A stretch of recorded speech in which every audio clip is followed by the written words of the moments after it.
발. 안녕하십니까? 통사장입니다. 자, 오늘 여러분들께 말씀드릴 주제는 발.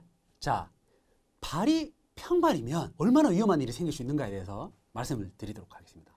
평발이 위험한 10가지 이유. 자, 평발이 위험하다.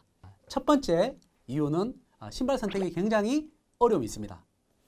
뭔 얘기냐?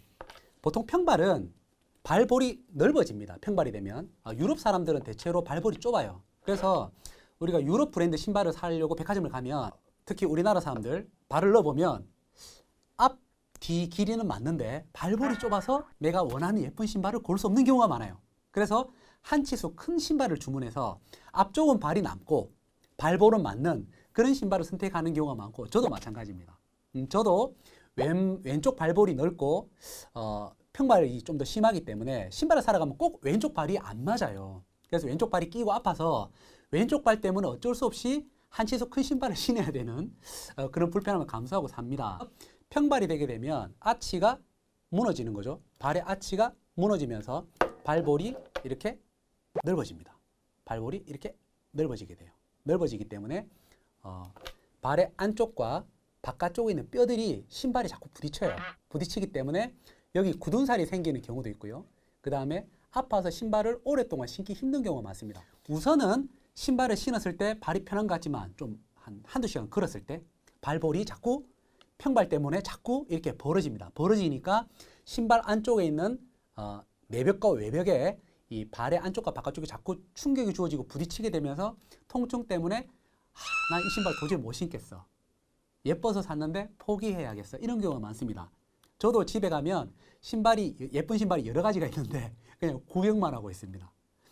신발 가게에서는 맞아서 샀는데 직접 신고 한두 시간 걸어보니까 평발 때문에 아치가 자꾸 무너져서 통증이 생겨서 신지 못하겠더라고요. 자, 평발이 위험한 진짜 이유 두 번째는 바로 똥배입니다.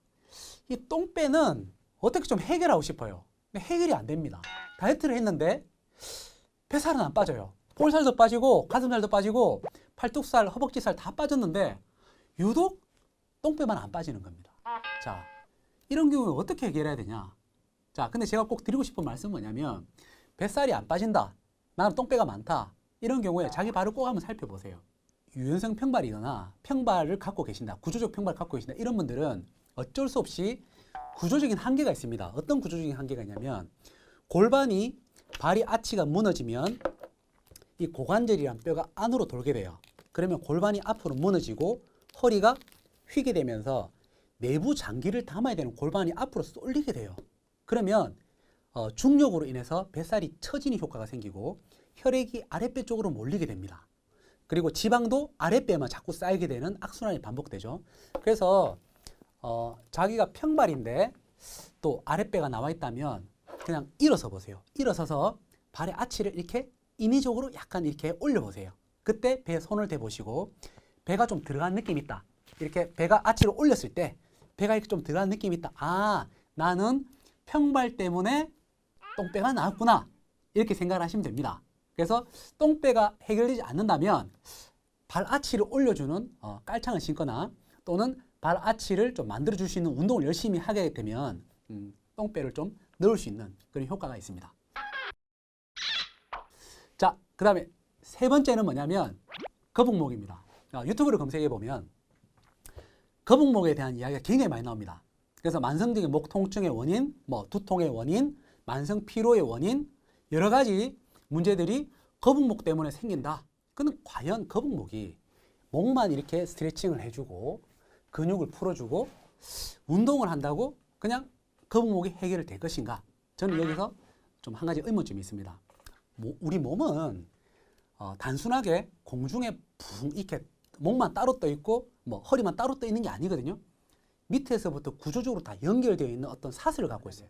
발이 틀어지게 되면 골반도 틀어지게 되고 골반이 틀어지면 허리가 틀어지고 어깨가 틀어지고 이렇게 연결되어 있는 도미노 같은 구조를 갖고 있단 말입니다. 자, 그런데 내가 거북목인데 발을 봤더니 발이 평발이야. 이런 경우는 발의 아치가 무너졌죠. 골반이 앞으로 무너지고 허리가 휘니까 등은 굽어요. 그러면서 거북목이 되는 겁니다. 예를 들면 공사를 하는데 교회를 지었어요. 기둥을 잘못 올리고 지붕이 삐뚤어져서 교회 첨탑이 틀어졌습니다. 교회 첨탑만 바로 한다고 해서 구조 전체가 발라지는 건 아니겠죠. 마찬가지로 구조가 밑에서부터 쌓여서 올라가는 구조이기 때문에 발이 평발이 되면 등이 굽으면서 거북목이 생깁니다. 이런 분들 마찬가지입니다. 서서 평발을 갖고 계시다면 발을 이렇게 아치를 인위적으로 이렇게 올려보세요. 이렇게 발을 올렸을 때 배가 들어가고 등이 조금 펴지고 턱이 당겨지면서 목이 약간 펴지는 느낌이 있다. 발부터 먼저 교정을 하셔야 됩니다. 자, 그 다음에 네 번째는 키입니다. 자, 평발이 되면 키가 작아지는 효과가 있습니다. 힌트는 앞에서 다 드린 것 같아요. 뭔 얘기냐? 우리가 성인의 발의 아치의 어떤 평균적인 높이를 한 2.5cm 정도로 봅니다.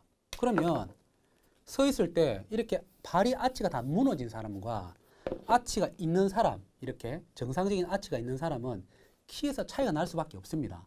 그런데 이게 단순히 발 높이에서만 차이가 나는 게 아니라 평발이 되면 앞으로 무너져요. 허리가 뒤로 꺾입니다. 자, 여기서 벌써 한 1cm를 잡아먹어요. 여기에 대한 보상으로 등이 굽어요. 그리고 거북목이 됩니다. 여기서 또 한 1cm를 또 잡아먹을 수가 있어요. 그러면 실제적으로 평발이 있는 분들은 뭐 발에서 1cm, 허리에서 한 1cm, 목이나 뭐 등에서 1cm, 이렇게 한 3cm 정도를 키에서 손해를 볼 수가 있습니다. 그렇기 때문에 키가 작아서 고민인데 만약에 본인이 거북목도 있고 똥배도 있다? 근데 평발이다? 뭐부터 해야 될까요? 그렇죠. 평발부터 교정을 하셔야 됩니다. 평발을 교정하게 되면 골반도 좀 펴지는 효과가 있고 등도 좀 펴지는 효과가 있습니다. 물론 다른 부분이 좀 어떤 유연해서 운동을 했을 때 반응이 잘한다면 효과를 좀 더 크게 볼 수가 있습니다. 평발이 위험한 이유 다섯 번째는 바로 붓기입니다. 여자분들 많은 고민 중에 하나가 저는 잘 부어요, 선생님. 일 끝나고 집에 가면 다리가 퉁퉁 부어서 너무 걱정이에요. 이런 분 얘기 많이 하십니다. 붓기 빼려면 뭘 먹어야 되나요? 자꾸 먹는 데 집중을 하시는데 자, 꼭 살펴봐야 되는 게 있습니다. 본인 발이 평발인지를 보셔야 됩니다. 평발하고 이 붓기는 상관이 없을 것 같은데 무슨 얘기일까? 힌트는 또 앞에서 다 드렸어요. 발이 평발이 되면 이 평발이 아치가 자꾸 무너지게 돼요. 그러면 아치가 무너지는 것을 막기 위해서 종아리 뒤쪽에 있는 근육들이 또는 종아리 안쪽에 있는 근육들이 많이 늘어났다, 많이 수축하면서 쉽게 피로해집니다. 쉽게 피로해지기 때문에 뻣뻣하게 굳어지는 효과가 있어요. 그래서 심장에서 뿜어준 혈액이 다리까지 내려갔다가 정맥순환에 의해서 종아리가 짜주는 힘에 의해서 잘 올라와야 되는데 종아리가 굳어 있다 보니까 잘 펌핑이 안 돼서 올라오지를 못합니다.